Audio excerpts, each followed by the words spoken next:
Welcome to Salcedo Paranormal. It is Wednesday, November 9th, 2022, and tonight is a special listener experiences episode. As always, you can find all of the shows, along with links to social media and ways to contact me, at the podcast page, and that is salcedoparanormal.podbean.com. That's SALSIDO paranormal.podbean.com. Always happy to hear from you all, whether you have comments or questions or topic suggestions or stories of paranormal experiences, whether they're your own or from others that you trust. Always happy to either read those on the show or have you join me on the show as we're doing tonight. And we can arrange that for whenever works best for you as far as time and date and all that. So, then we will be doing another book review episode, regular book review episode, in 2 weeks. So, but tonight I have a guest on that some of you will know, and he's here to talk about his experiences. So, Gigi, welcome to the show. Yo there. Yeah, thanks for having me, man. No problem. And if you want to start by talking about your own show a little bit, I already have the link in the stream chat here. Oh, right on. Yeah, so I host a show along with my buddy JP called Shift Happens over on the Fringe FM. We go Friday nights from 7 to 9 Pacific, and from time to time we do some B-side episodes as well, which you can find all that stuff. It's all over at shifthappensradio.com, or you can go to www.fringe.fm and find our page over there as well. Okay, there we go. Sounds good. Yeah, and I've been on that show once, and that was fun. So we were talking a while back, and I'm always looking for people that have experiences that they want to talk about. So that's why we're here. So if you want to go right ahead with whatever you feel like sharing first. Yeah, so a lot of these stories take place at the same location, which is this house I grew up in a I wonder if you guys hear my cat messing around with a plastic bag? Is that coming? You're good. Okay, good. She just is addicted to plastic bags. So this house I grew up in from the age of like 6 until I was like, until I moved out, around 18 or so. That's basically where I grew up for the most part. And we lived in this forest town. It's literally it's called Kingwood, Texas. They actually call it the livable forest is the nickname. It's their official slogan when you pull in. It's like, welcome to the livable forest. And it really is. It's just a straight up forest with, they cut down just enough trees to put a house here, just enough trees to put a house there, and a little shopping center, and that's it. Like when you fly in to Houston, you fly right over it. You can't even see the town. It just looks like a bunch of trees. Like, wow, couldn't be more of a forest town, literally. And so where my house was, it was a brand new house that my parents had built, and it was so there originally, when they built the neighborhood, there was a line in the sand, if you will, or a line in the woods in this case, where for the longest time, the whole town agreed not to build past that point because beyond that was Indian burial grounds. And they kept voting on it year after year or every couple of years, whatever. And then finally, they decided, the hell with it. We're just going to build over there anyway. And, half the town was furious. The other half didn't really care. And the very first house that got built on the burial grounds was my house. And we were the only house there for several years. Then they started building some other ones.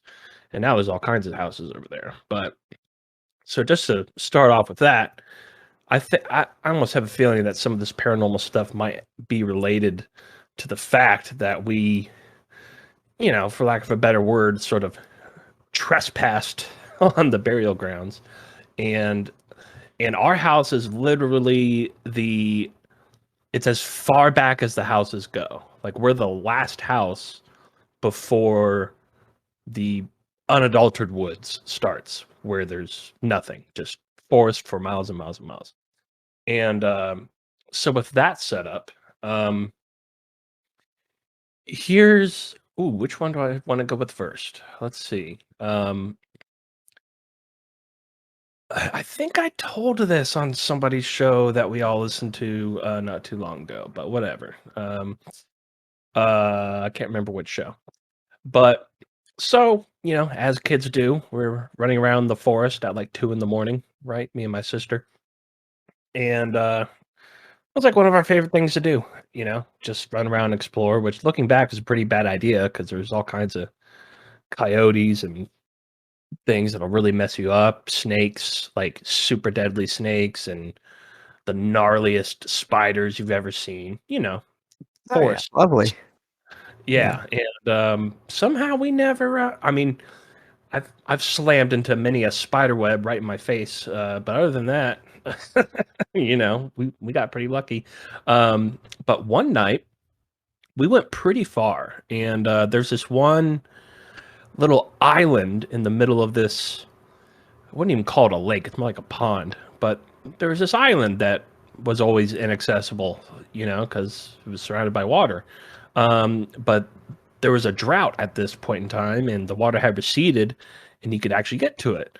So like, oh, cool, let's go check it out. And so we go over there, and the split second we get on that island, all of a sudden we hear this, what I could only describe as it sounded like a pack of monkeys, just like 10 of them making those noise. And then once they made their noise from the south behind us, we heard essentially a reply by another group of whatever these things were. And I mean, I could only describe it as it sounded like monkeys. I can't, which is interesting because not only do we not have monkeys in Texas or in the forest, I don't correct me if I'm wrong. I don't even think monkeys exist naturally on this continent, right? Unless they're in a zoo or something, right? Yeah, I don't know, but it seems you could be right on that. I don't know for sure, but I've never really heard of any. That's for sure. Yeah. And so we got freaked out, and we ran the hell away and as fast as we could, and we were pretty far away too. It was a pretty long run. So that was really interesting. And then fast forward, of course, we would tell our friends about it, and nobody ever believed us. Like monkeys in the forest. Like, what are you, high? Like, no. And so nobody ever believed us. And then 10 years later, I'm hanging out with this. It's a really long story. I befriended this ridiculously wealthy person. He used to get babysat by the Clintons when he was a kid, like Hillary and Bill. And his family's very well connected, and and he's also a quantum physicist, super smart, intelligent, super rich dude. He has probably 10 houses all over the world. Dude, it's insane. And it's kind of weird how just some young skate rat like myself ended up being friends with him. But I would go over to his house and from time to time, and we would just me and one of my other friends, and we would all just powwow, get stoned, and talk about conspiracies and stuff, kind of like we do on these shows, but this was before all these shows existed. And he brings up this story about going to the same part of the woods that I was talking about. It's an area called East End. And he starts talking about how he heard a bunch of monkeys out there one time. I was like, dude, no way. So did we. I was so excited. Finally, somebody could relate to our experience out there. And And but yeah, he didn't. Even he didn't know what it was, and I to this day I couldn't tell you other than it sounded like monkeys. And yeah, I see the picture of the Patterson footage there of the Bigfoot. Yeah, who knows? But it was a for sure some kind of primate. Like I wish I had a recording of the sound or something, but it was I've never felt I've never felt so vulnerable before. Like being surrounded on both sides by whatever these things were making this like they were clearly like it felt pretty obvious that they were trying to they were cornering us, Yeah. communicating back and forth, and like I felt like I literally felt like we were being hunted. And yeah, that's one of the most scared I've ever been in my life, and I really hope someday somebody figures out what's out there or something. I would really love to know what those Yeah. were. And just real quick, I remember you telling that story, and that guy that you're talking about, this wasn't even like you weren't having a discussion about this beforehand. I remember you saying he just brought it up out of nowhere. Yeah, he brought it up. Yeah, Yeah. I never. Yeah, it had been years since I even told that story. Yeah, he brought it up, and so that just reassures me that me and my sister aren't crazy because he heard the same stuff, Right. you know. And uh, he actually said he saw like he could vaguely see some sort of figures in the dark, like whereas we couldn't. It was the moon wasn't out that night. I mean, it was pitch black, and I think we had a lighter. That was our only source of light that we had, and we couldn't see anything, so it was even more scary. But yeah, he claims that he actually saw the outlines of whatever those things were. So Wow. Yeah. No, that's amazing. That's yeah, I mean, it's amazing to think of if those were some kind of primate, some kind of monkey kind of thing, them being there. But then it's also amazing to think, what if that's not what they were, but they were still able to make that sound, then what were they? Either way. It's yeah, crazy. yeah, and you know, there, you know, there's a couple of local legends around that are more, but they're more about you know, Native American spirits. Is kind of Mhm. a lot of people talk about that around there, but not so much like physical creatures living out there. Right. Um, other than there's another island out there where a bunch of hogs live randomly. Like they don't exist anywhere else in the woods. They somehow got stuck on this island. They've probably made their way out of there by now. I don't know. They can probably swim, right? I don't know. But for, for a while, it was, Hog Island. No, you just didn't go over there because I don't know if you know anything about wild hogs, but those things will F you up Yeah, real I've quick. heard yeah, I've heard that from different people. Yeah. Yeah. Yeah. No, that's an amazing story. Yeah. Um so yeah, that's really interesting. And those stories I never get tired of hearing about these kind of things. So thank you for sharing that, even though like, some of us here may have already heard it. So, but yeah. Yeah. And so I'll just go right into another one. So this is in my actual house. Same house I was talking about. Um, I was probably about 16 or 17, and I just went upstairs to go take a nap. I was tired, middle of the afternoon. Just gonna go take a nap, and the like right when I lay down, before I even had like, it's not like I was, you know, dozing off or anything like that. Like I didn't even have a chance to even start dozing off. Like right when I put my head down. all of a sudden I see this, and I it's funny because my sister has had similar experiences. But I see about 15 feet across the room, right where I'm naturally looking at based on the position of my head.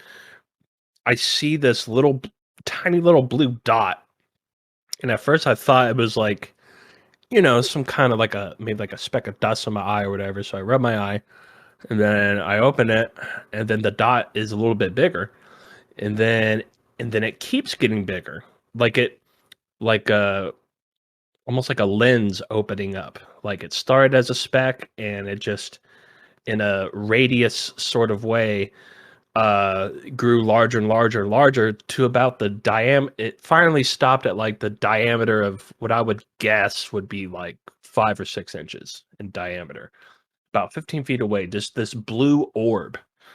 It was a very bright, bright's not even the right. It was a very brilliant blue color is the best way I could say. Like, have you ever played World of Warcraft or Elder Scrolls? You know, they have wisps in those games. Or have you ever, you know what wisps are? Heard of them, but I don't know. I haven't played the game. No. Okay. Well, I was going to say, because it looked exactly like the wisps that, old middle-aged England it's in their history, these wisps that wander through the woods or whatever, but Right. basically just a blue orb essentially. But the type of blue color was very incredibly radiant and just brilliant, like I said. And it was weird because at first, the for the first like second or two, I was just like I was freaking out. I didn't know what was happening. I was scared, I was scared. And then all of a sudden, this I just got this unnatural positive high, like it almost felt like a shot of heroin just came over my body, like everything's okay. Like I was just like, oh, whoa, what's this? Like, and I don't know how to explain it other than I know it was that thing doing that to me. Like it was in control of the situation, whatever it was. And it calmed me down. Not even more than calm me down. It made me feel very happy about what was happening. Almost like yeah,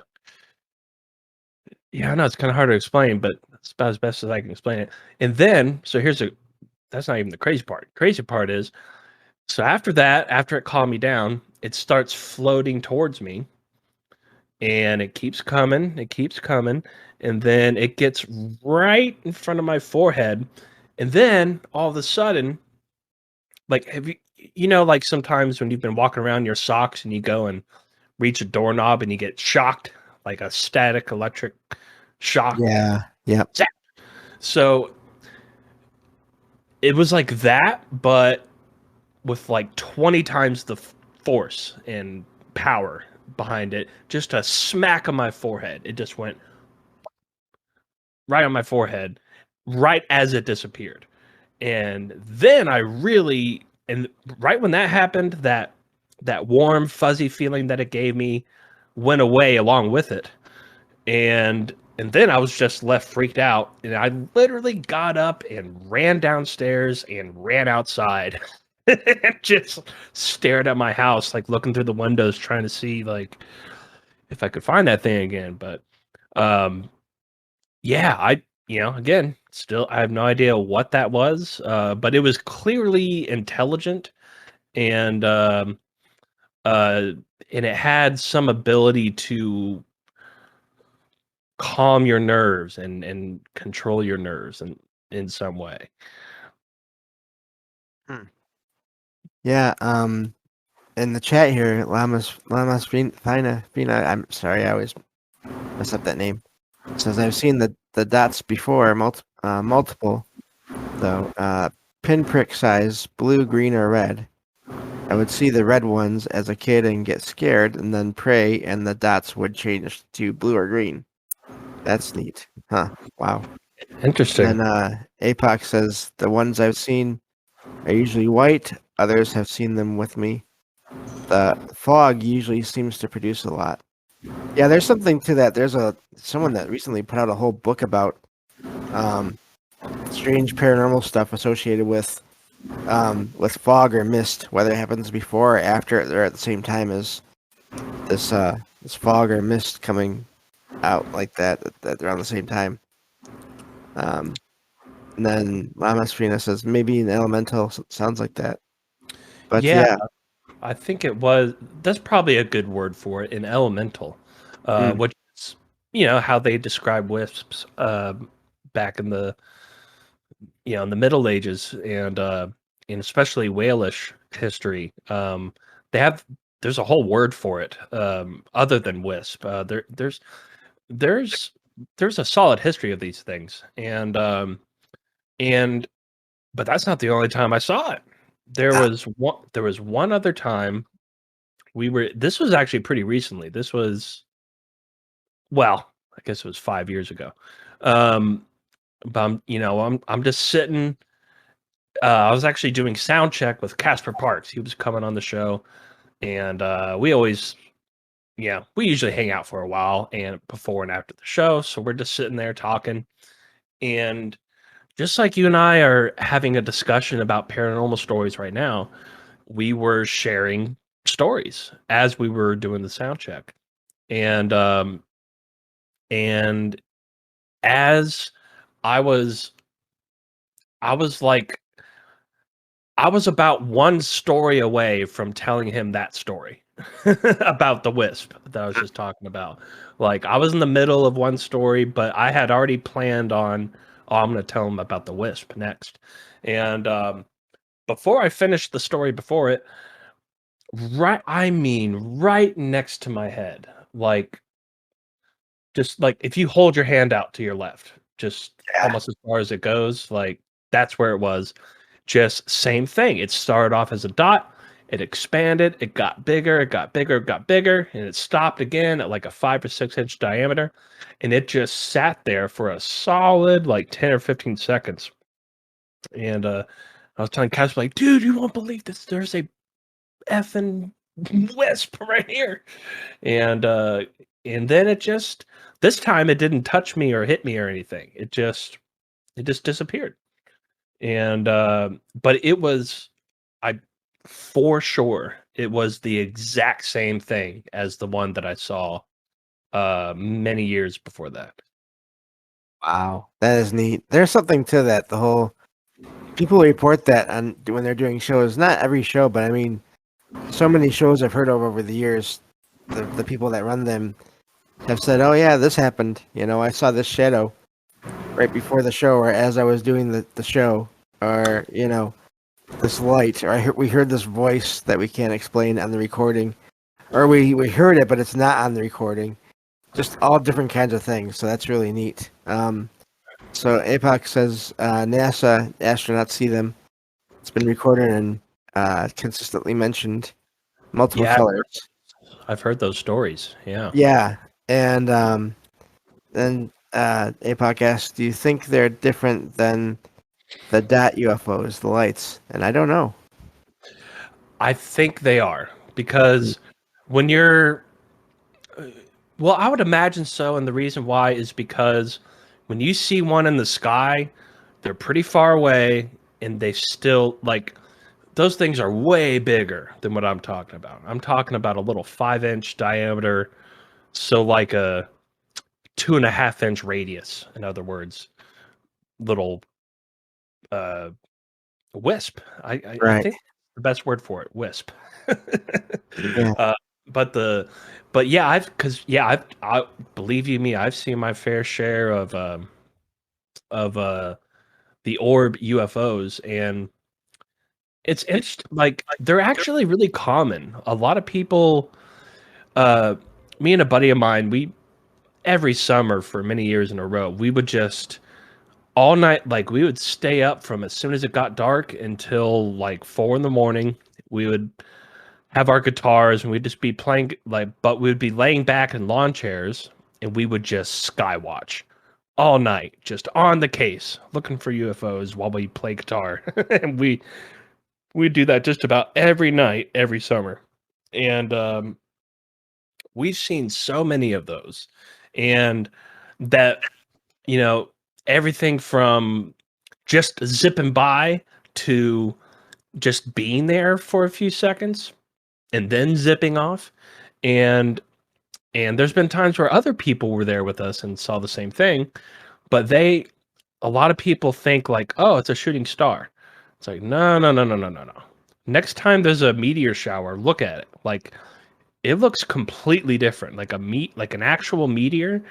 It looks like a rock that's on fire coming down, you know? Like it's pretty clear what that is. But these are like, it's almost like a little laser just shooting across the sky. Like these little orbs are definitely not meteors, but people see them all the time and they just assume that they're a shooting star or a meteor, you know, but I guarantee you they're not. There is some, I don't know if it's it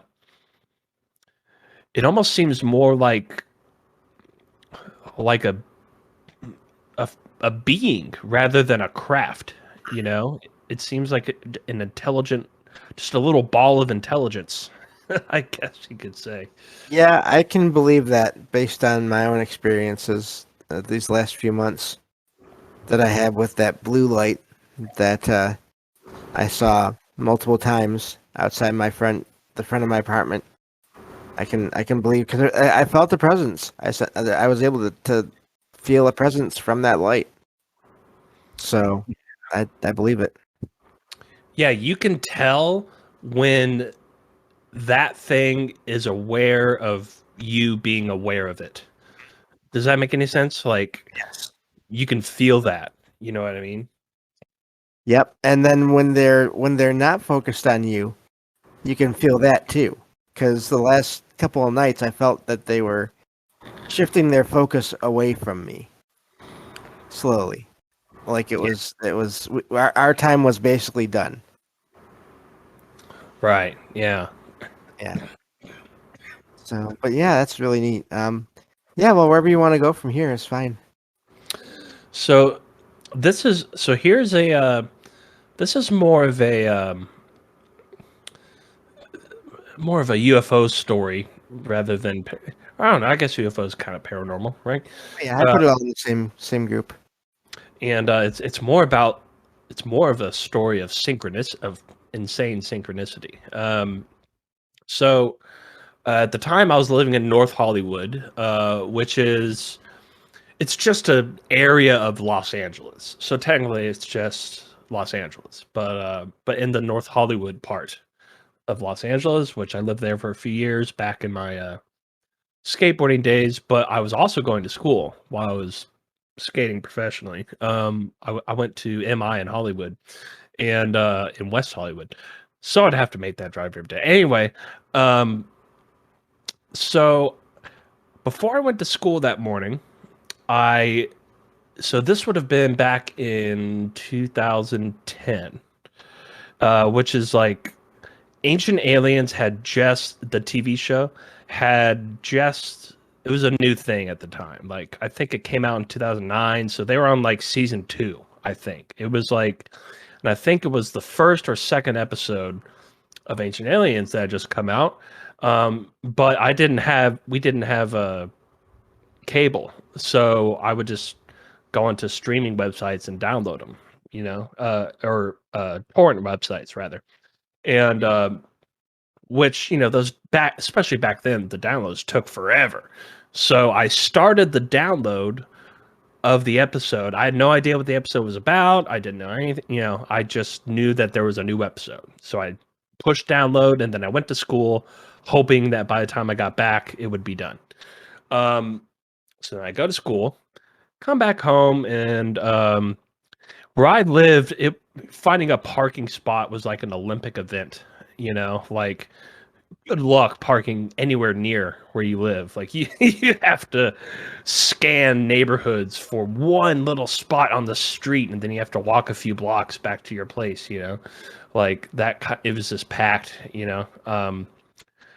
Yeah, just a mess. But so I'm doing that process. Driving block to block and going down street to street looking for a effing parking spot, and then all of a sudden I see it.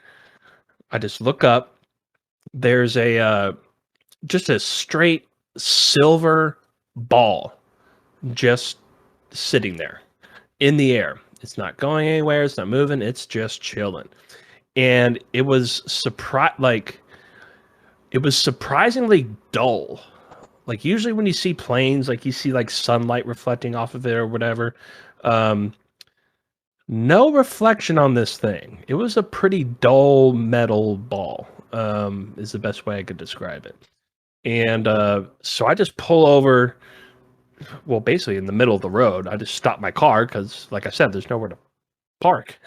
So I just stop in the road and I'm just staring at this thing.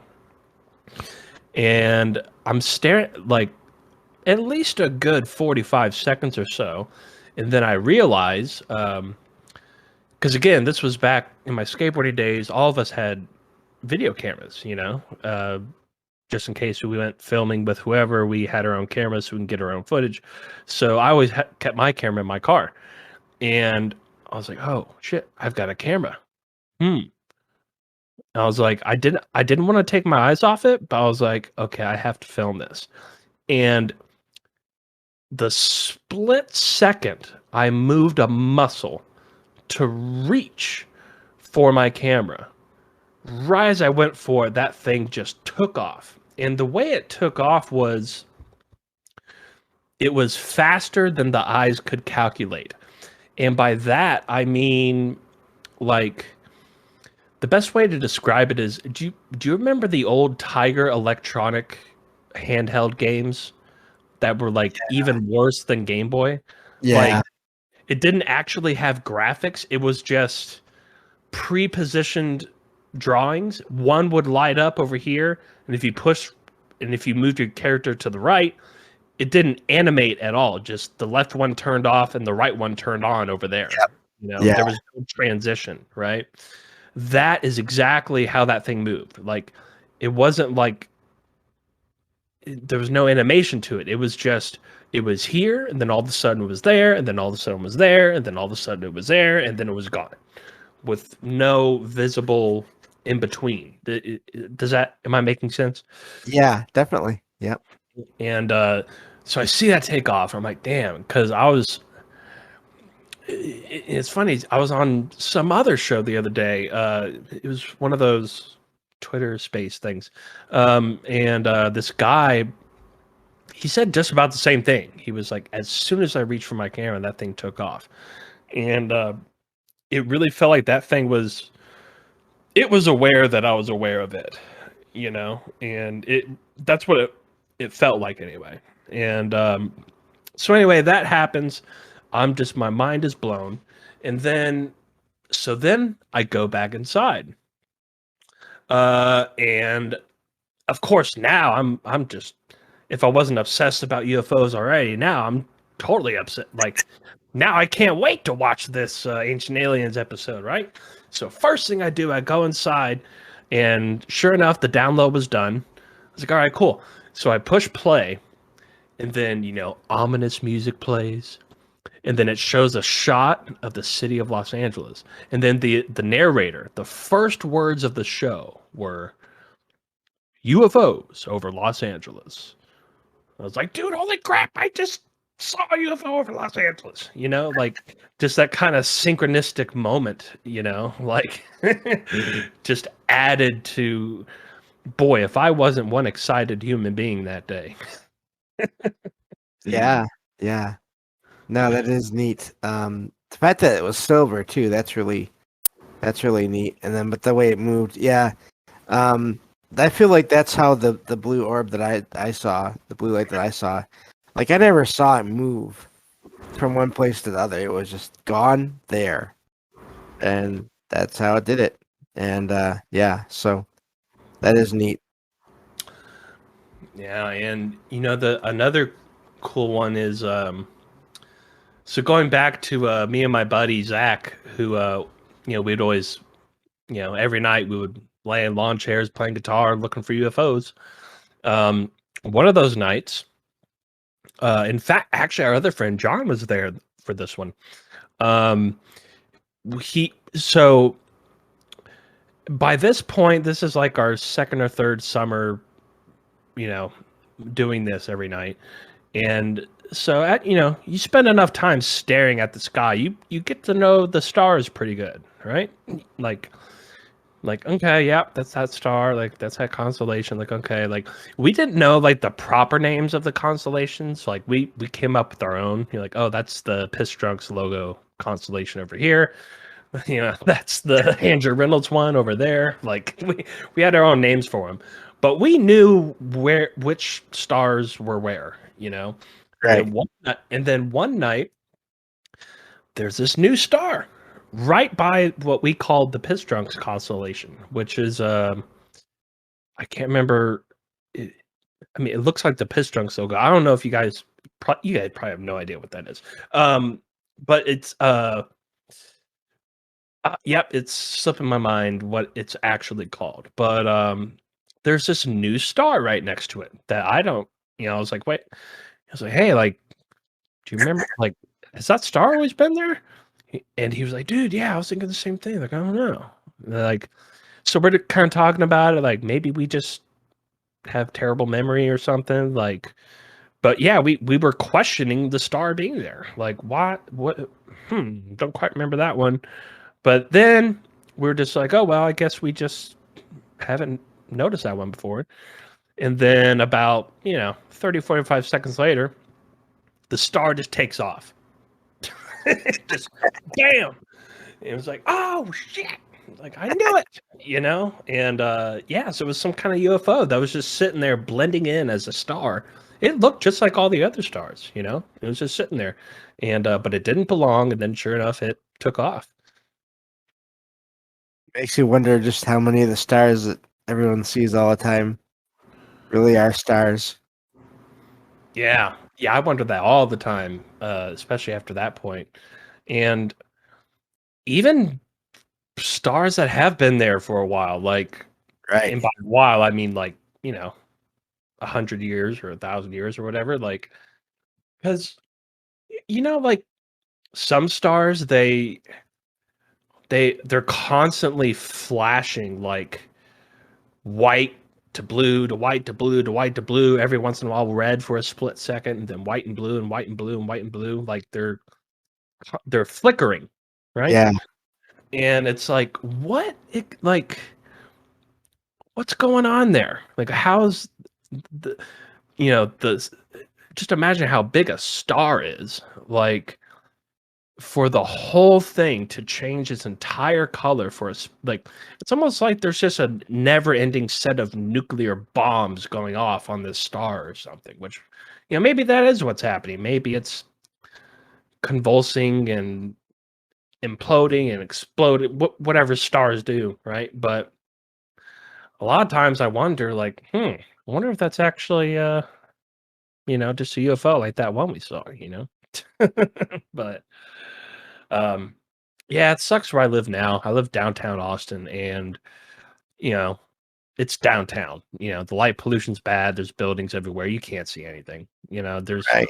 There's that one star I can see every night. I don't even know which one it is, but that's about it. And you're lucky if you can even see the moon. But yeah, I sure do miss just being out in the middle of the forest in a little clearing, laying in lawn chairs and UFO watching. I've got UFO stories for days from the back in the forest. But yeah, and that's the thing, like when people say like, "Oh, I've never seen a UFO," it's like, well, not only when is the last time have you looked up, but how long have you looked up? Like most people just go about their day. The most they ever look up is when they walk from their car to their front door. They might look up for like 1 second, And then Right. they're like, "Oh, well, I've never seen a UFO." It's like, yeah, but you're not looking. You know, if you spend any good amount of time looking, uh, you will see something for sure. Like it's almost like a highway up there, especially if you have night vision goggles, like military grade ones. Like my buddy John out in Sedona has a few pairs, and every time we go out there, every time, every time we see all kinds of stuff moving around up there, and yeah, it's just a matter of do you want to see and are you paying attention? You know. Yeah. S Magician 88 in the chat says saw my first two up close UFOs at Mount Shasta. Ooh, yeah. So there you go. Yeah, that's yeah, I have a couple friends that live right by Mount Shasta, and um yeah, I've seen one UFO that appeared to uh I mean it went into the mountain. Mm-hmm. Yeah. Uh and and this was a long time ago. I wasn't aware, but that apparently Mount Shasta is kind of somewhat famous for its UFO activity. Oh yeah. Paranormal in general too. But yeah. Yeah. Yeah. We did a whole trilogy of shows on mountains, mainly in the U.S. and just parent all the weird kind of stuff that surrounds them. And yeah, that was a lot of fun. So, but yeah, that was definitely one of the mountains that we talked about in that series of shows. Yeah. And yeah, there's definitely yeah, something sort of magical or mystical about that whole area that's around Mount Shasta. There's a there's a vibe there. There's a frequency there that just it kind of reminds me of places like Joshua Tree or Sedona. Like I don't know, have you ever been to Joshua Tree or Sedona? No, I have not. I have not been there. Yeah, that's Arizona. This is we're talking about here, I believe. But yeah. Yeah, yeah. Sedona's in Arizona. Joshua Tree's just in California, Oh, and okay. from Arizona, just in the middle of nowhere. Right. It's like you're an hour away from the nearest like Walmart. You know, Right. there's nothing out there but local mom and pop stuff. Um, and but yeah, you go to those places, and it turns out in both places, there are meters and meters deep of pure quartz crystal under the ground around most of the area in both places, and a lot of people theorize that has something to do with the uh phenomena that those places are known for, you know. Right. Yeah. Yep. Yeah, a lot of places out there. Lama Spina is mentioning a lot of places that are I've heard that they're haunted, so yeah. Yeah, no, it's neat. I'd love to go. I'd love to go traveling around the U.S. someday. Just some of these different places that are said to have high energy levels, or just strong energy levels, and or just all kinds of sightings, and just check them out. So someday.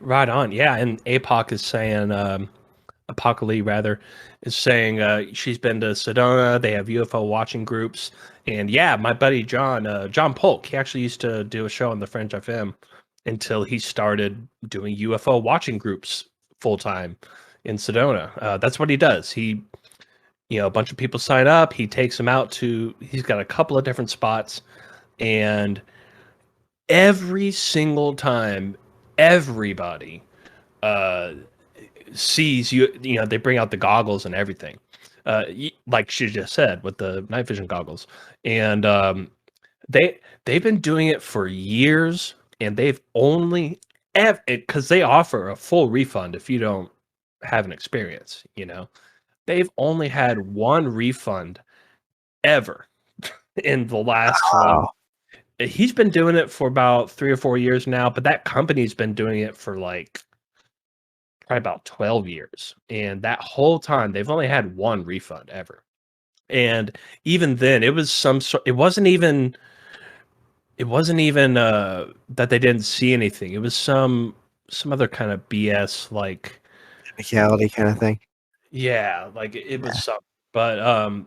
But yeah, it's amazing. You would think like all kinds of people would try to get their money back or not, but no.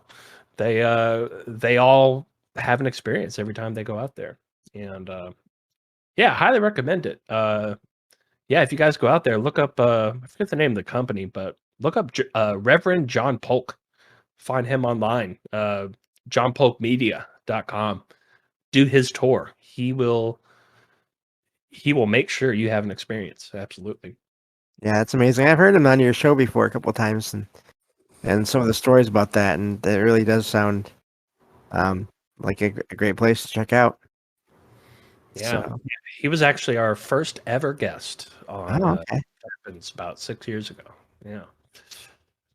And you haven't talked to him in a while, but yeah, I've known him a long time. And dude, he almost like every time it's almost like every time we hang out, we see stuff. Like he's almost like a magnet for UFOs. And yeah, johnpolkmedia.com. Find that guy. Go to Sedona. Take his tour. It'll if you've never seen a UFO before, it'll change your life. Guarantee you. Guarantee you. Yeah, it's amazing when that first UFO you have that first UFO experience. It's just it really blew my mind. The first time I had that happen. So, but I've already gone over those stories here before a couple times. So, and we're here to talk with you. So, but yeah. Right on. And yeah, because that's one thing, because even before I saw a UFO, I still believed in them. But and I'm sure you'll agree, it's one thing you can believe as much as belief goes about UFOs. But it's not once you see one, it still changes everything. Like, no matter how hard you believe in it, it's not like it's not the same as after you see one. Like once you see one, it's like, eh, you know what I'm saying? Like, Yeah, it, yeah, it's it different. And you yeah, can even know that others have seen them. Like I believe I know, people well enough now, friends I know that well enough now where I'm sure they're not, they saw what they saw, but it's still different when it happens to you that first time. Definitely. yeah. I mean, you just get. It's just like, wow, like it really is real. Yeah. And like, there are things out there, and and it's interesting, because I mean, UFO sightings go back as far as recorded history. I mean, there's ancient paintings with clear depictions of UFO craft in the air. Um, there's a famous one of, Jesus giving a little lecture or whatever to his disciples, and there's like, it's like a typical saucer shaped craft with it, and they even drew a human like being that it looks like he's like grabbing a throttle handle or something, you know? Wow. And that painting is like 1,500 years old or something like that. And so this stuff has been around. And yeah, I mean, there's all kinds of Christopher Columbus, had a terrible man, by the way. But regardless, on his way over, he has a couple of accounts of UFOs that him and his whole crew saw out there in the middle of nowhere in the Atlantic Ocean. And Yeah, definitely. yeah, they've been around, and I think it seems like they're observing. Mhm. For some reason, they have some sort of duty or responsibility or interest, at the very least, um, just to observe.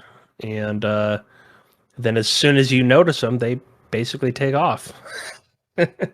Yeah, I really wonder if there isn't some kind of an increase in activity. I understand that like the internet makes it easier to connect with people that have had experiences, but I still wonder about, if there's been an increase because it just seems like there has been. Uh, just people all over the place reporting stuff constantly. And I always say, I was saying this the other night, I'm ready for something big to happen. As long as it's, not the end of the world, I'm ready for some kind of big contact event kind of thing to happen. Like, Me too, man. I'm tired of all the drama of the government drama and all the people that have to have their own narratives that has to be all their own way. No, I'm ready for some other species to come here and just blow all that out of the water and get something new happening here instead of the usual back and forth between all the different camps and stuff. I feel you, man. Yeah, like I'm bored. Let's go. Let's do this. Yeah, definitely. And but man, I definitely got to tell you about this one. Oh, go ahead. Yeah. Again, another UFO case, but whatever. Somehow we got talking to UFOs about UFOs. So again, this is also in North Hollywood. But I was living in a different part. The part I was living is at the main intersection of North Hollywood. If anybody's familiar with that area, it's right at Lancashire and Magnolia, which is the main intersection. There's people walking around all the time. There's whether it's 3 a.m. on a Tuesday or a Saturday night. I mean, it's just packed with people. People are skateboarding down the street. What homeless people asking for food. Like just whatever. Like there's never a time when there's no people there. And we'll get back to why I made that point. So I'm at my apartment on the second story. I'm outside with our dog, just having to smoke. And I see. Okay, so there were 2 giant clouds in the sky, and no others. Just 2 big ass clouds that were separated by a good space. And all of a sudden, and it was there was some lightning happening, but it was pretty sparse. It was like, every 5 or 10 minutes there'd be like one lightning strike, But as usual, I'm just staring at the sky, as one does, right? And having a smoke there. And then all of a sudden, it was like a triple lightning flash, like flash, flash, flash. And flash number 1, I see half of a massive cigar shape craft that was clearly made out of some kind of metal. That also had a strip of windows, very clear windows, like unless it was just some kind of design or something, but it looked like a straight set of windows. And so that flash goes away. Then the second flash, it's right in the middle between the 2 clouds, and I could see the whole thing. And it was just, I mean, this thing was like the size of a skyscraper tilted sideways in the sky. And it was close too. It was really not that far away. Like I could probably hit it with a paintball gun. Like I probably couldn't throw a rock at it, but you could hit that thing with a paintball gun for sure. It was close and it was massive. I can't express how massive this thing was. And then on the third flash, it's halfway into the next cloud on the right, and then then I can only see the back end of it. And then after it's done flashing, it's gone. Like so, it's almost as if it was hiding in one cloud, and then it took a chance to go to the other one, and it just so happened to flash lightning as it made that hop, and I caught it, and I saw it right there. And so again, I'm in the middle of North Hollywood, and my mind was blown. I was like, "Oh my god!" And so I'm looking around. There's nobody anywhere. I was Yeah. like, "What?" And so, like, I couldn't see anybody. I was like, "Surely somebody must have saw it." So I actually yelled out to the street. I was like, "Hey, did anybody see that?" And not a peep, just crickets. like, Wow. like the fact that there was nobody outside at that part of North Hollywood in that moment is just as peculiar as the UFO sighting itself. To put that in perspective, like, it's almost an impossibility that there was nobody in the middle of North Hollywood when that happened. It was so strange, like, just as strange as the UFO was. I was just the same, scratching my head that there were no people. I was like, "How is that possible?" And That is amazing. and then years later, I was with Clifford Mahooty, actually. Rest in peace, my friend. And he showed me some sort of documentary um, where I almost remembered I wish I could tell you. Nope, can't remember. But in this little documentary episode, this guy describes exactly what I saw. Well, obviously, everybody, all kinds of people talk about cigar shaped, but this dude drew, and they did like a 3D animation of it, whatever, and tried to represent what he was describing, and it looked exactly like what I saw. The other detail about it that they got accurate was it looked like somebody wrapped it like a diagonal um sort of glowing wire is the only way I could describe it. Hmm. Like if you just like imagine if you took an extension cable and you wrapped it around the craft diagonally. Mhm. Um if that makes any sense. But Yeah. it had a glow to it. And they even got that down in their animation. Wow. Like, yeah, whatever, like whoever that dude was, it's very clear he saw the exact same thing that I did. And and that was so that was like, you know, almost 10 years after the fact when I originally saw it. But yeah, man, there's just look up. There's stuff out there if you want to see it. Yeah. Real quick, I did mention this earlier. Thank you all for being here in the chat, and there's just too many comments to put all in the show. But one thing I do agree with, Lama Serena says a MUFON rep once told me that paranormal experiences and alien sightings go hand in hand, and I can believe that. Um, Another thing I wanted to say too, with that, there being no one around you, Gigi, I always wonder with those kind of situations if there's not some kind of, I don't know, whether you're like shifting dimensions for just a minute, and Right? that's where there's no one around, like, or any kind of situation like that, where there's no one around and you see this thing, and you try to find someone and there's just no one.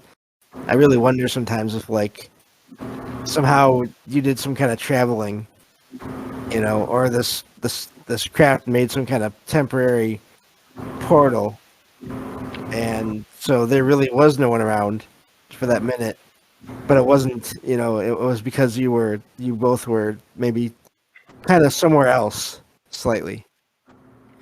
Yeah, I know exactly what you mean, and I think that's a possibility because like I said, like when I saw it, I was so excited, and part of that excitement was finally one that a bunch of people saw. Because I Right. assumed there was a bunch of people around, like there always is, and then when I look around, I saw nobody at all, not even a dog, nothing, and I was so like confused, like just that's just impossible, impossible that there was nobody there. But yeah, so maybe it is something like you're saying, Yeah. who knows? Stranger things have happened, you know. Yep, definitely. Yeah, it's but let me see here. Yeah, I'm just looking at the rest of the chat here. Uh, talking about the differences between the different kinds of craft.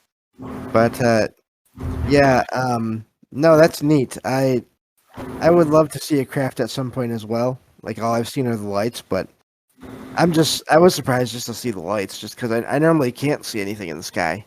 Like even when I look at it, I normally don't see much. So Holy tits. Okay, so APOC just posted a picture. Um, that looks. Do you see that last picture she posted yeah, of the cigar thing? yep, S- See that row of windows? That's exactly what I'm talking about. That's wow, what it was. So just imagine that. There were no orbs behind it though. And just imagine that, but it was diagonally wrapped in some sort of charged. It looked like a cord or a wire of some sort that was just wrapped around it diagonally. But yeah, I mean, that's pretty damn close right there. that's neat. Yeah, that's the good part about being. So yeah, APOC posted a link here to an encyclopedia online of UFO shapes apparently. So Yeah, and honestly, I think 'cause, you're saying you've seen the orbs or the lights or whatever, but you haven't seen like actual craft.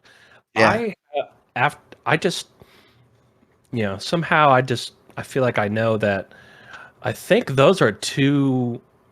I don't think they're one and the same. I think the orbs are something else, right. and the craft is is belong to us by somebody else. Like That there's wouldn't, yeah, that wouldn't surprise me at all. yeah, that's Yeah, just what I gather because the crap like when you see the orbs and the or like I called them the wisps, like they seem like little beings. Like you can feel them. You feel a connection with them, and like my first story or my second story I told, like it actually flooded me with a vibration that was unnatural. Like it had a connection with me. Whereas the whenever I've seen craft, I didn't really it wasn't the same feeling. Like, Hmm. you know what I mean? Like it didn't seem to be paying attention to me specifically right. like orbs do, you know? Yeah, Definitely a different vibe going on between the two. yeah, I can believe it. Yeah. Well, is there anything else you want to share, or we can be done as well? It's up to you. I don't want to wear you out. Oh, I can go all night, man. It's up to you. We can go for. I mean, we as long as we get done before Mike's show tonight, we're good. So When is that? Oh, that's that's in a little bit less than an hour from now. yeah. Well, I'm kind of curious if I kind of want to hear if anybody else that's here right now has any if we've reminded them of something they would like to tell. What do you take call-ins like that or I wasn't planning on it, but we could. Um, yeah, we could do that. If there's anyone in the chat that wants to talk, or I can just. There were some people that put in some stories here in the chat. I could read off too. That's all up to everyone here that's listening. But yeah, if you all want to join in, just let me know maybe in the chat here, and we can go to you as well. That'd be neat. So right on. yeah, Yeah, I've got the chat pulled up, but I haven't been reading it just because I've been well, talking. yeah, no problem. Yeah, APOC says she'd go. So APOC, whenever you're ready, you're welcome to join us. Hi. Hello, I'm sorry, I'm really exhausted, but I'll do my best. no problem. Which one do you guys want to hear about? Gigi, were you interested in a particular like? I don't even know what the options are, so Um, flip a well, How coin. about the one with the I spotlight, APOC? you want the one with the spotlight? Okay. That's really I hadn't heard of that before. Really, I like think you that kind of did. thing happening. You know. Yeah. So my ex and I were in Eureka Springs, Arkansas, and we parked at a corner graveled side street in a dark area next to Beaver Lake. And our agenda, I guess, was to look at the sky and check out some UFOs if we could see them, because he saw his first UFO with me, right? And so at this point, he was kind of open to it. And so we were looking around. He had gone to do something, and I don't know, and came back, and we're kind of back to back. So I'm looking on one side, and he's looking on the other. And I guess when he came back, that's how I kind of ended up. And I kept saying his name because I saw something in the sky, and what I saw was a white light at a distance with a little kind of micro blue green light off to the top left, kind of like, let's see, 9, 10, probably like at 10 o'clock. If the white orb were a clock, the little blue green light would kind of be at 10, I guess. And it was moving at the same pace that the other orb was, but there was no, it didn't seem to have a body or any attachment like between the two that you could actually see. And it kept getting closer and closer, and I kept saying his name, and he didn't turn around the first 3 or 4 times, and finally he's turned around and he's like, "Why didn't you tell me?" I said, I did, I was calling. And so we're staring at this thing, and it's getting closer and closer and closer. And this part feels very weird to remember. What it did as it got closer. So let's say if I were to extend my arm and cup my hand in like a C shape, it would actually be a little bit bigger if you made that C an actual circle. It would have been that close, a little bit closer than that, a little bit bigger than that at this point. And so it was, kind of up above us, but still in front of us. And it started to expand, like the light, the white light started to expand to the point where you couldn't see the blue-green light anymore. And it expanded and expanded until we were engulfed in this light. And we were, we weren't saying anything, we weren't doing anything, we were just engulfed in this light. And then I don't know how long it was, because again, it felt kind of weird. And it retracted. Basically it retracted, and it wasn't like normal light. It was almost like it was a thing instead of the way light works. It was almost like it was acting more physical, but it was light. It was very strange. So we were engulfed in this, and then it retracted, went back up to its last position. You could see the blue light to the left again, and it started to move to the right and go around, and he thought it was going away, I guess. And this was very strange, because I said, did you see that? And he said, yeah. He said it lit us up, and I'm like, yeah. And he just started walking to the car, and I'm like, what the fuck? It's still oh, excuse me, I'm so sorry. That's okay. It's still there, it's just going around. But he was walking to the trunk of the car, and I'm just kind of saying this in my own head, like dude, you're missing the thing. And he goes and he gets this blanket out of the trunk, like, because we were gonna sit there kind of in that gravel lot and just hang out and watch the sky. And it goes around and around. In again, kind of a half circle, all the way around into the woods that are behind us. And at this point, it's much further away. So the light, if I were to extend my hand, was about the size of if I put my thumb and my first finger together in that circle there. So it was about that size. And then you could see the blue light also. So once it got into the woods, or over the woods, it literally started falling like a leaf falls off a tree, or a feather.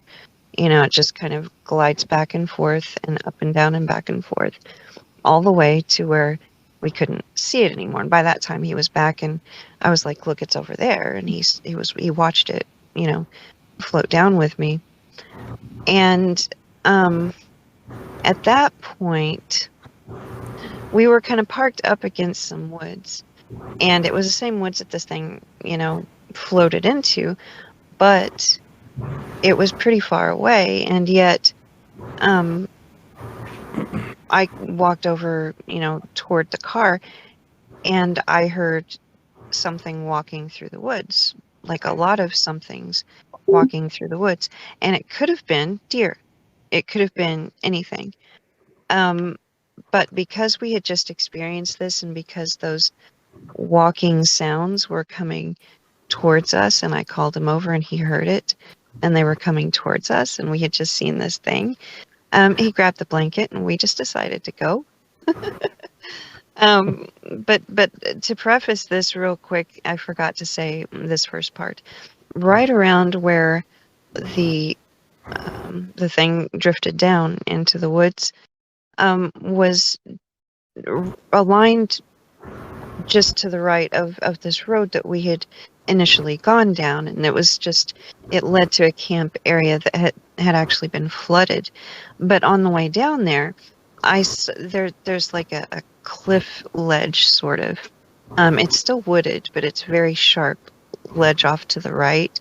And if you guys know what Eureka Springs is like, you're probably familiar with that. But so it was a drop off, a pretty steep drop off, alongside the road on the right hand side. And we both saw this dark head with two eyes that reflected red, that was huge, on the way in to that quote unquote campsite. And it was only like 2 feet above where the road was, but there was that steep drop off, but it was like the top of its, whatever it was huge. And it was just a shadow. So we didn't, but it was clear because the eyes were very clear and the shape of it was very clear, but nothing else was very clear. But right there was where that thing decided, weirdly enough, to go down into the woods. So yeah, there's that story. It has a lot of components, but Wow. That's neat. Huh. I thought I told you that one before, James. Yeah, I think you did. I was just I figured it'd be good for the show because I haven't heard a lot of spotlight stories other than like in fiction. That's true. Yeah. Yeah. I've heard a few, but I mean, it's almost like it wasn't your normal kind of sort of light, I guess.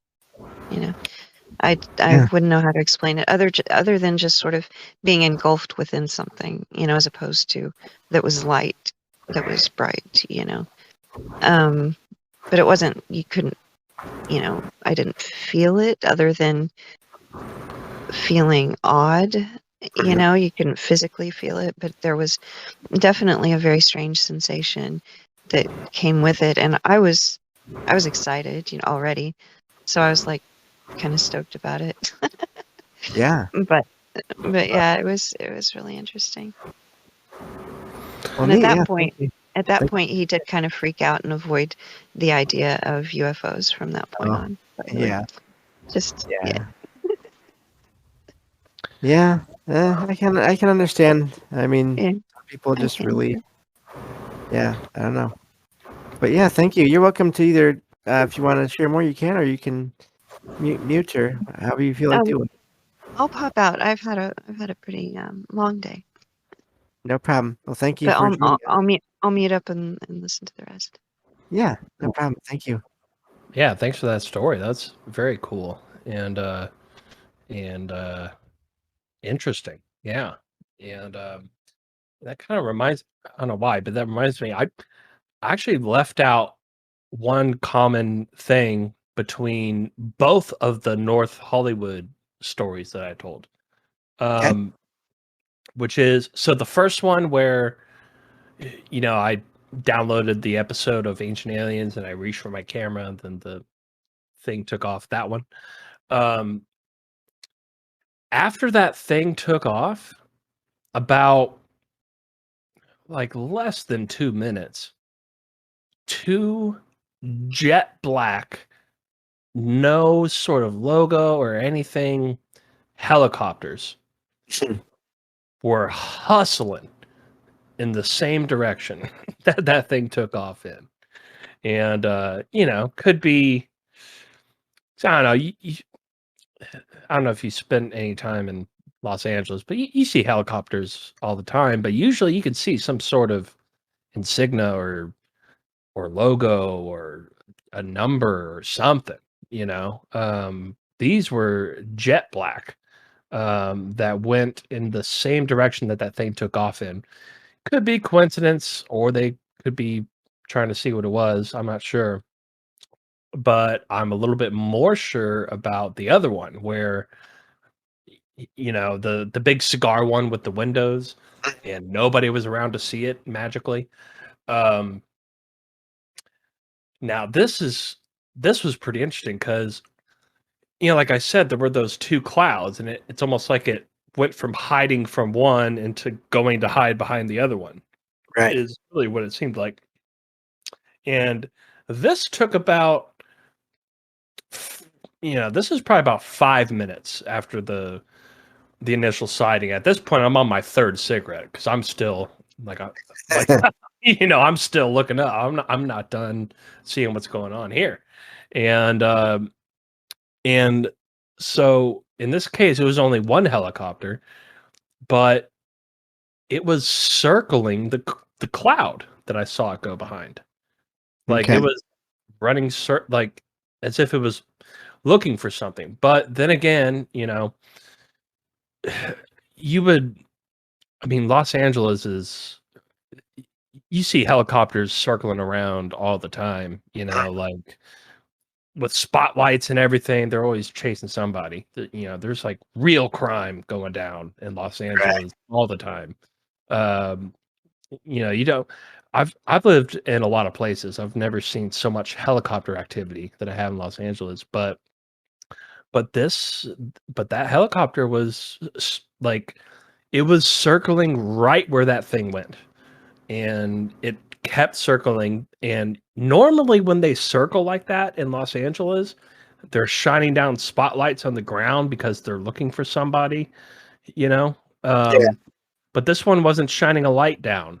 It was just, it seemed like it was looking for something where it was up there. And yeah, just a little detail I kind of forgot about, but yeah, like I said, I don't know, that could, like I said, helicopters look for stuff all the time out there, but Yeah. just so happened to be right where I saw that thing. And yeah, I can't believe there was nobody outside. Unbelievable. Like, that's like walking in Central Park and there's nobody there, Right. It's just an impossibility. Yeah. So real quick, in the chat here earlier, another little quick story here from S Magician 88. I remember seeing something I thought it was a small plane making circles around our apartment building. Had no lights, made no sound. I was peeking through my window blinds, scared I was going to be seen. And then apparently around the same time they had an apparition of some kind of figure on their bed, a person on their bed. So there's that whole UFO and paranormal or ghostly like sighting there. These things happening around the same times. So that's neat. Interesting. And for some reason that reminds me of so this is really interesting. Have you ever heard of people having a download experiences? Yes. Yeah, so I've only had one, but this one was really uh peculiar for several reasons. So this was on um the the eve of December 21st, so technically December 20th, 2012, right? The night before the supposed end of the world, right? Yes.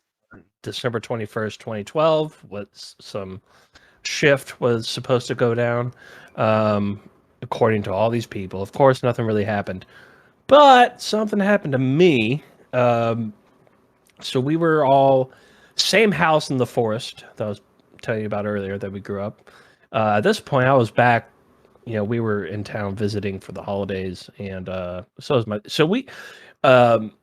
and me and my sister had the house to ourselves. So of course we throw a party, and my sister had a bunch of her friends over. I had a bunch of my friends over, and we were all planning to like go outside and celebrate the end of times, right?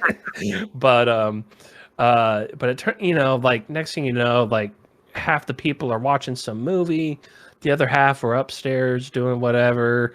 My girlfriend's like cooking food, my other friend's on Skype with some guy from Australia, and like everybody kind of got distracted. Everybody like forgot that we were supposed to go outside when it turned midnight, you know. But I didn't, and I was the only one that didn't forget. So right around, probably about 5 minutes before I go outside, and again, I'm having a smoke, and I'm just staring at the sky, just wondering, like, is anything going to happen? And as I'm staring at the sky, again, kind of similar to what I was saying, like, there was a star that I didn't recognize, but this time it didn't take off. It sort of what I can only describe as it expanded, but in a way where how do I put that? I don't know. It expanded in my direction, if that makes any sense. Like its light got brighter directly at me, not necessarily around it. Like maybe it almost like it was like it was kind of sucking me in to, or the light was getting sucked into me somehow. And then all of a sudden I kind of like I had a download experience for several minutes. Like I couldn't see anything but light, and I'm just sitting there, and it would take a long time to explain all the things that I learned, maybe might be the right word. The understandings I came to during that down, like it was pretty gnarly. And then I can't even tell you how long it lasted. The only way I can is because after it was done, I come back inside, and now it's 12:05. So so it happened right when it turned midnight, like essentially right around the time it turned December 21st, 2012. And to this day I wonder, like like is that just a coincidence, or I wonder how many other people around the world had some sort of download experience right around that time. But there's a couple of holes in that idea, I mean, for one, time zones, right? Just because it was midnight for me, it was still, it was 1 o'clock for you, Yeah. that already happened. So that doesn't really add up. But it was still, from my perspective though, it was very coincidental and just strange. I've never had, the only other time I've had an experience like that was with well, several times with the old spirit molecule, if you know what I mean by that. Yeah. Uh, and but I've never had that happen to me while I was just completely sober, and you know, Right. uh, so yeah, that was really man, dude, I swear I've got goosebumps right now just thinking about it. I And believe it. and after it was done, the light kind of receded back, and that weird star that I didn't recognize was still there, and it stayed there too. And and I remembered where it was, and I went. It didn't go anywhere that night. I didn't see it take off or anything. But the next night, I specifically went back out to be like, was that you know? And sure enough, that star was not there in that.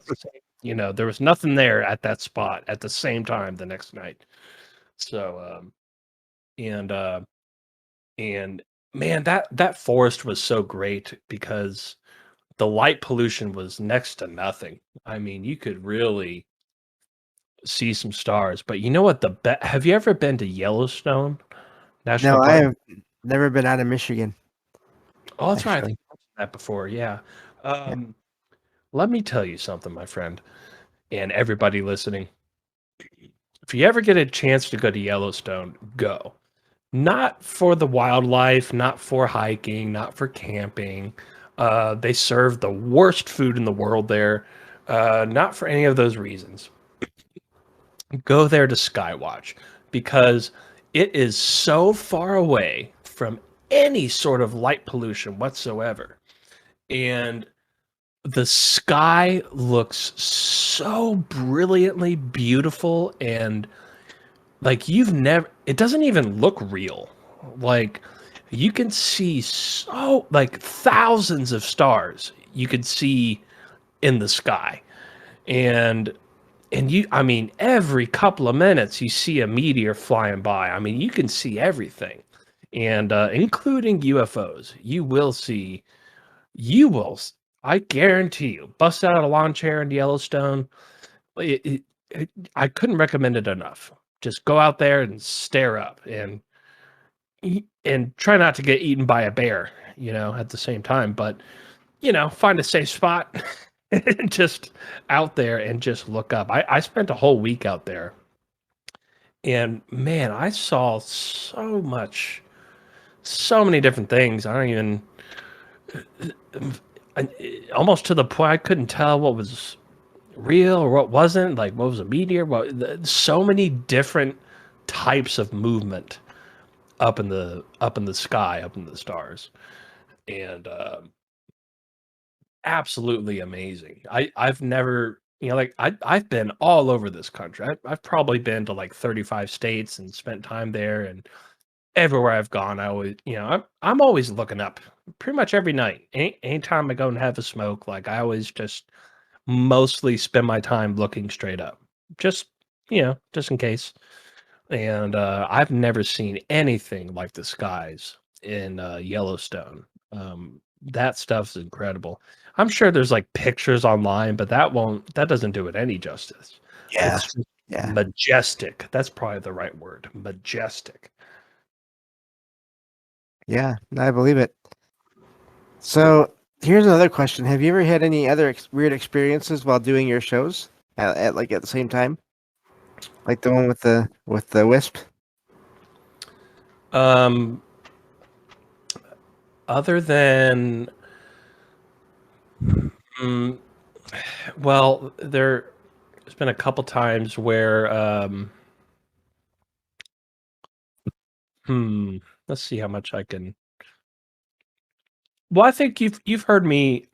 I imagine you maybe have heard me talk about my experience working with the artificial intelligence company Yeah. out. Yeah. Yeah, so there's been a, I mean, there's been a couple of it's not really paranormal, but it's just kind of creepy. Like there's been a couple times where I started to talk about that on my show, and then during the break, I'd check my email, and I'll just get these cryptic messages. Like Wow. one of them was just it just and it was the same email address from one of the there were three guys that ran it, and this was from the one that didn't like me, and Okay. and he all it said was be careful. Wow. Mm. And then that happened again another time. Um, Okay. uh, but uh, but yeah, nothing really nothing paranormal per se during the show as far as I can remember, I don't think. But yeah, there was that. Yeah, that was that was yeah, when I saw that orb when I was hanging out with Casper before the show, Right. that was definitely I mean, it was right there. I'm surprised like to this day I wonder why I didn't try to touch it. I was Yeah. just it's kind of like when you see a UFO, you know, it's like people ask like why didn't you grab your camera and take a picture? It's like you don't that's the last thing on your mind when you're seeing Yeah. something like that, you know. You're just in shock and awe of what's happening. And kind of the same thing with that orb. But looking back, I'm like, man, I wish I would have tried to grab it or touch it or something. Yeah. Or send some thoughts toward it or something. Yeah. Yep. Yeah, I was just kind of stunned, you know. But I wasn't stunned too much to the point where I was like, dude, Casper, there's an orb in my face right now. And that's about all I could do or say. And then, yeah, and just as simply as it expanded, it simply contracted and it just disappeared. I've had random bumps and knocks in my apartment, like right behind where my computer is at, which is in the kitchen, during a couple of shows. Not too much, just once in a great while. And one time, the bump was loud enough where I was actually doing an interview for another show, and they heard it over my headset. Oh, wow. And that's unusual. Like a lot of times when my own cat Logan, when she makes noises, whether she meows or whatever she does, no one ever really hears it. But that time, there was this knock and or bump, and this other host heard it. So I don't think it really came through on the audio, but like on the final show. But we both heard it at the same time. So that's why I was curious because it's like I said, if you look into enough shows, you know you may find some stories from a lot of them about weird things happening during the show. So that's why I had to ask about that. But yeah, that's neat. I bet. And yeah, that must be yeah. Um but yeah, there was another I mean, man, I've got so many stories about very strange things that happened at that house that we grew up in the forest. Yeah. But one of them was yeah, I was home by my I was probably like, I don't know, 13 or 14 at the time. Um at the house by myself, nobody was home. In fact, you know, everybody was out of town except for my sister. She was out doing whatever. And so I'm downstairs hanging out with my little chihuahua at the time, little Buckley. Rest in peace, buddy. Um, so we're just downstairs. I'm cooking food. My dog's just smelling it. And that's all I'm doing. And then all of a sudden I hear like I don't know, you live in a house for long enough, you know, like if somebody's walking in one room, you can tell like, oh, that's somebody walking in that room, you know, or you hear it coming from the other side of the ceiling, like, oh, that's what it sounds like when somebody's over there, you know, Right. like, and all of a sudden, I hear this door, my sister's bedroom door, slam shut, like really loud, like not like somebody just closed the door, like something just forced that thing closed with as much force as possible. It sounded like the door might have broke. It was loud. And then I heard a bunch of footsteps running from where the door would where you would hear footsteps at the door, running all the way to, it was going towards the stairs and about to come down, and I was freaking out. So I picked up my dog and I ran out the back door and immediately turned around to see what was going to come down the stairs, but nothing ever came down. And then after a few minutes, I don't know, I built up the courage. I was like, because at the time I was thinking like somebody must have broke in, like somebody was, I thought somebody broke in or something. Yeah. And so I went back inside. I check all the downstairs. There's nobody downstairs. I'm like, okay. So then I go upstairs and I'm pretty freaked out, and my dog even started, like my dog sensed something because he was like, "Arr," and so I'm expecting to find somebody upstairs, but there wasn't. There's nobody upstairs either. And there, it's just to save the explanation. I mean, there's no way out of the house. Like you would have to come down the stairs, and I had my eye on the stairs the whole time. And I checked everywhere. I couldn't find anybody, anything. Nothing was missing. Nothing was stolen. Just that door slam and those really heavy footsteps. It sounded like a very tall, heavy person running. It was solid footsteps and a very loud door shut. But who knows? I mean, no window. Like the only other way is there's one window where you could get out, but there's no way you can get in because it's unless you had a ladder because it's too stories tall. Like there's just no way. And yeah, it's still a mystery to this day. I'm not sure what that was. But yeah, and so that's kind of an interesting one. And then another one is me and me and my sister. So this is more getting back to paranormal stuff. So me and my sister and her best friend, which rest in peace, Brittany. We were all, well, I think I also told this in some sort of after show chat or something, not too long ago. But we were dabbling a little bit in the black magic, as one does when you're 10 years old. I don't know. My sister got this book, and we all got fascinated by it, and we would we tried out some of the rituals and some of the curses and but we were doing things like, all right, let's see if we can get school canceled tomorrow. Right. Let's try to make this dude break up with this girl so I can date her. This like nothing really. We weren't like causing any real harm, but Yeah. we were very interested to see if this stuff worked. And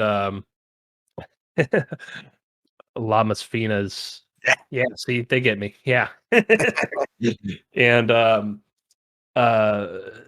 so we're doing this one. This was actually more of a summoning, which I'm not sure how much they believed anything would happen, but I was a lot young. I was a few years younger than they were. They were like 13 or 14. I was 10. And so we do, we've got candles lit up and everything. We got the book open and we're chanting this thing. And sure enough, on top of the dresser, this figure appears with, I swear to God, its head was not on its neck, it was in its hand, on to the side of it, and it was just as black gets. Like you couldn't see any detail whatsoever. Like even darker than a shadow. Right. It was just pure black, just a black being of some sort. And I saw it first, and because we weren't supposed to look up yet, but I did, and I saw the thing, and I was like, "Hey, look!" And then they both looked, and they saw it, and then right as they saw it, my sister's friend ran out of the room, and and and ran out of the house, and she actually went home. She didn't say bye, nothing. She went home immediately.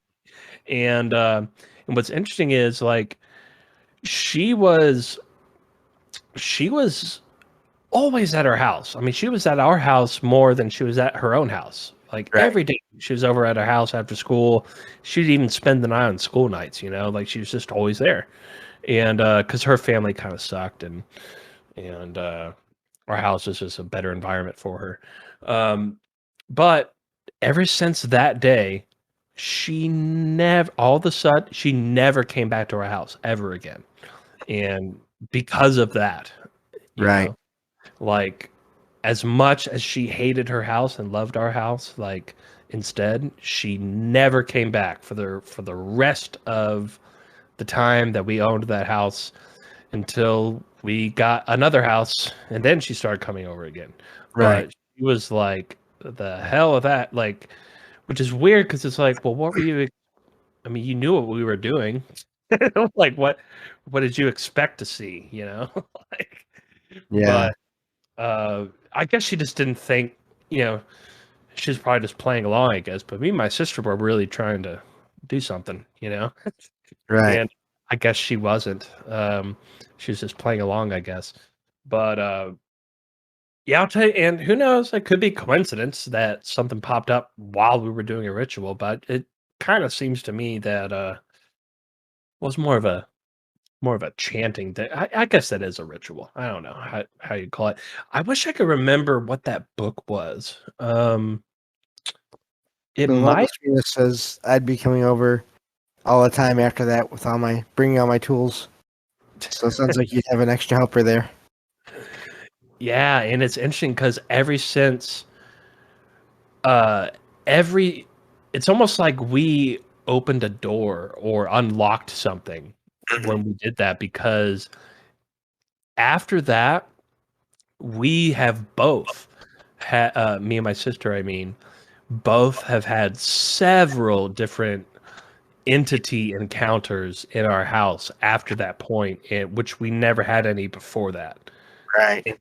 um yeah, we tapped into something, and that metaphorical door never shut after that. And it actually got to a point for me where I could tell you several stories, but just seeing a lady walking across the room and disappearing, just it almost became a regular thing. Like, Yeah. and and even I know several of my friends that swear that they've seen ghosts in my house, and and beings and stuff that happened after that fact, um that I never saw, but they saw them, and then I've seen my own, and my sister's seen all kinds of her own. And yeah, that house was never the same after that. That's for sure. Yeah. So must mean it also says I don't think there's a certain way to do these things. I think the key is intention behind the ritual, whatever it is. I wonder about that. I don't doubt that is a big part of it, but I do really wonder if I wonder if there are certain things that because of how they were like because of how they were crafted, whether they're rituals or spells or whatever, if there is still some power in them. But there's also has to be the intention. Yeah, I think intention is key. Yeah, definitely. At least one of the keys for sure. I agree. And they're, because we really we like it's not like we weren't trying to summon the devil or anything. We just wanted to see something. Like we just wanted proof that there was that this stuff could be done. We just wanted to see something, you know. There you go. I guess I can't speak for my sister, but that was my mindset at the time. I just want to see anything. Like Yeah. because this book's sure makes it sound like this stuff works. And you know, we did the whole preparation, you know, everything from the candles to, you know, cutting off you know, taking a snippet of hair from whoever you want the spell to affect, and then cutting up, you know, some sort of item that's related to the subject. You know, like a full blown ritual. You know, it was, you know, it wasn't like we just sat down and said ooga booga.